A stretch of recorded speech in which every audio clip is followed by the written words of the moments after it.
Orta dövr Azərbaycan ədəbiyyatını gəlin təhlil eləyək. Deməli, 13-14-cü əsrlərdə xalqımızın tarixində mürəkkəb ictimai-siyasi hadisələrlə zəngin bir dövr kimi səciyyələnir.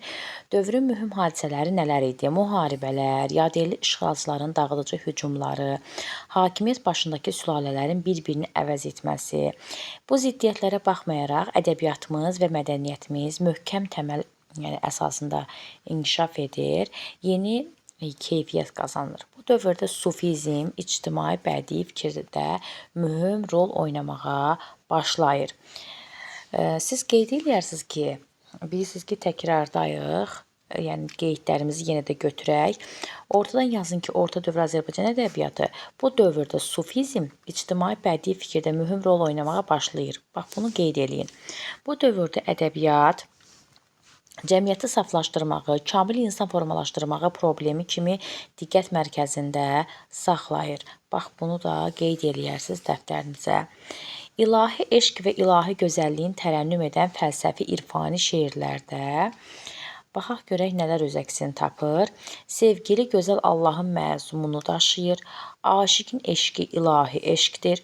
Allaha çatmaq, qovuşmaq məzmunu kəsb eləyir. Lirik qəhrəman ah fəryadı, hüsn-ü mütləqə, Allaha qovuşmaq arzusu bu yolun çətinliyindən, məhrumiyyətlərinin çoxluğundan irəli gəlir. Bu dövrdə ən mühüm ədəbi hadisələr nələrdir? Bax, bunu indi dəftərinizə qeyd eləyəcəksiniz. Bu dövrün ən mühüm ədəbi hadisələri başlıq olaraq yazın. Bu dövrün ən mühüm ədəbi hadisəsi. Azərbaycan türkçəsində yazan şairlərin sayının get-gedə artması qeyd eləyin.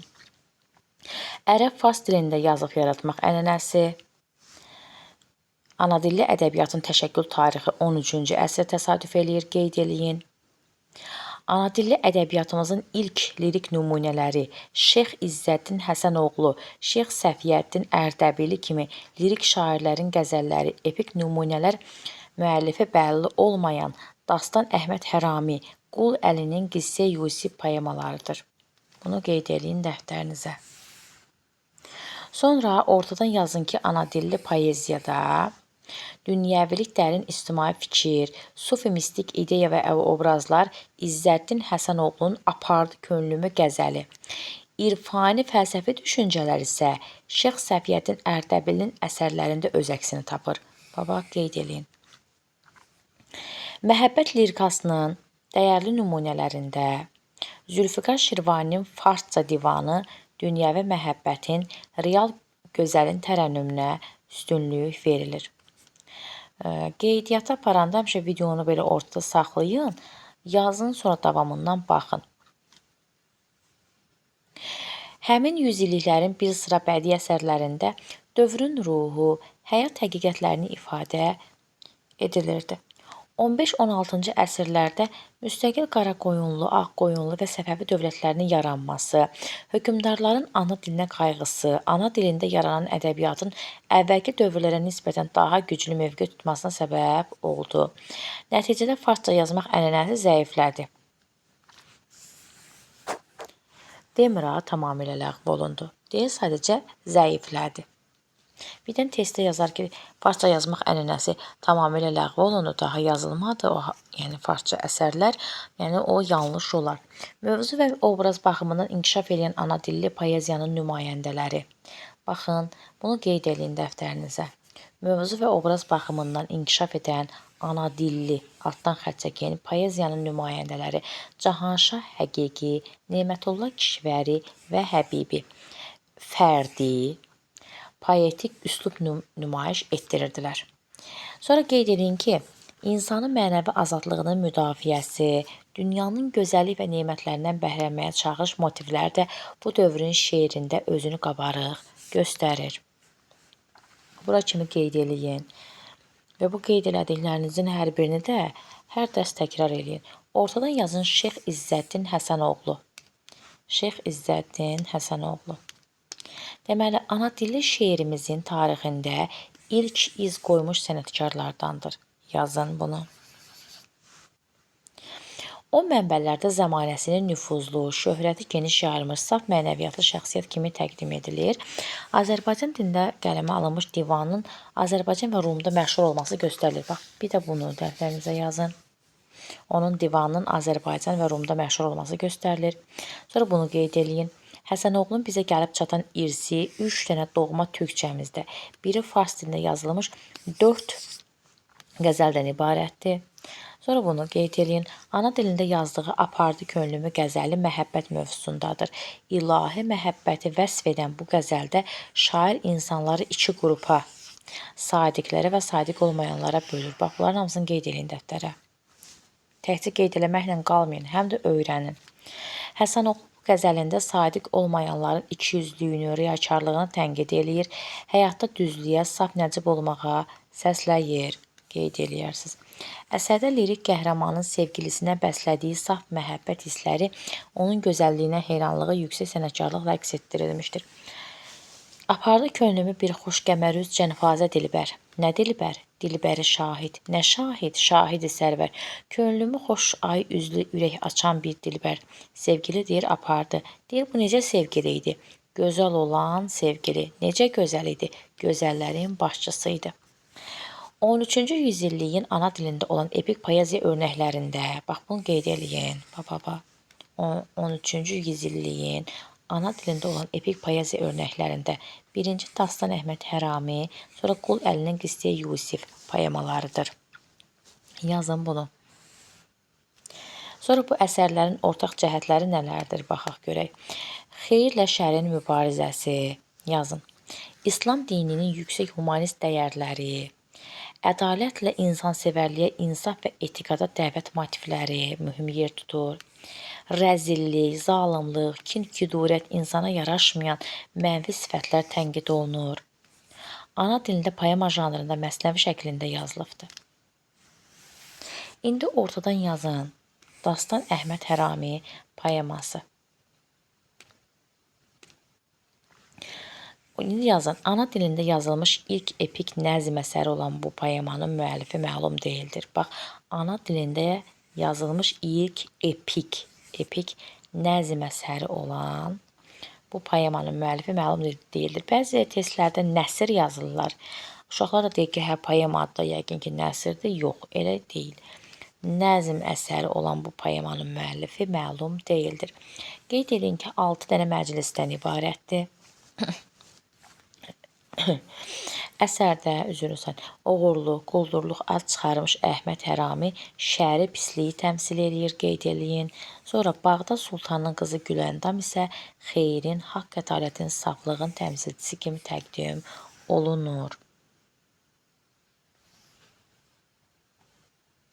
Əsərin baş qəhrəmanı ölüm-dirim mübarizəsi sonunda Güləndamın Əhməd Həramini öldürməsi xeyrin şər üzərində qələbəsi ilə nəticələnir.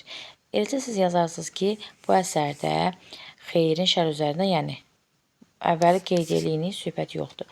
Yəni bax, bu hissədən yazarsınız ki, xeyrin şər üzərində qələbəsi ilə nəticələnir əsər. Əhməd Həraminin şair, zalım, şərəfsiz adlandırır. İnsanların onun ölümünə sevinməsini təsvir etməklə xalq nifrətini ifadə edir.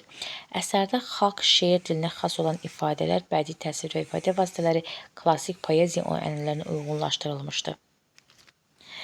Sonra həyasından qızardı eylə tərlər, sanasan kim gülə düzüldürlər. Dastan Əhməd Hərami poemasındandır. Hər ehtimala bu beyti yazarsınız, Dastan Əhməd Hərami, yəni o poemadan olduğu bilinsin. Altından da bunu da yazarsınız ki, Dastan Əhməd Həramidəndir.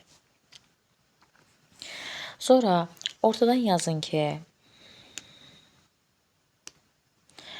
14-cü yüzillik Suli Fəqih, Yusif və Züleyxa, bir də Mustafa Zərrin, Yusif və Züleyxa. Deməli, poemaları. İndi bu əsərlərin ortaq cəhətləri nələrdir? Quran motivləri əsasında yazılıbdır. Ana dilli epik poeziya örnəkləridir. Poema janrında məsnəvi şəklində yazılıblar. Ana dilində əsərlər sadəcə artsa da, fars dilində yazmaq ənənəsi davam eləyirdi. Bax, bunu qeyd eləyin. Bunlar kimlərdir? Marağalı Əhvədinin Cami-Cəm Dəhnamə əsəri, Arif Ərdəbilinin Fərhədnamə, Əssər Təbrizinin Mehr və Müştəri. Bu əsərlər fars dilli epik poeziya örnəkləridir. Poema janrında məsnəvi şəklində yazılıblar. Şəri eybəcərliyi, xeyirlə ədaləti, insan haqqında müdafiə edən epik şeir örnəkləridir. Sonra Nizami ədəbi məktəbinin davamçılarıdır. Marağalı Əhvədi, yəni Arif Ərdəbili, Əssər Təbrizi. Bax, testdə gəlib düşər, yaradıcılıqdan bir sualdır, itirməyək də. Nizami ədəbi məktəbinin davamçılarıdır, bir də fars dilli poeziya nümayəndələridir. Bunların hamısını qeyd eləyin dəftərə. Gələk indi Qazi Bürhanəddin. Qazi Bürhanəddin yaradıcılığa türk ədəbiyyatında dünyəvi, ortadan yazılan Qazi Bürhanəddin yaradıcılığa türk ədəbiyyatında dünyəvi poeziya örnəyi kimi dəyərləndirilir. Onun ana dilinə yüksək bədii səviyyəyə çatdığını göstərən divanı sırf tuyuqlardan ibarətdir. Yazın ki, deməli, onun divanı sırf tuyuqlardan ibarət deyil.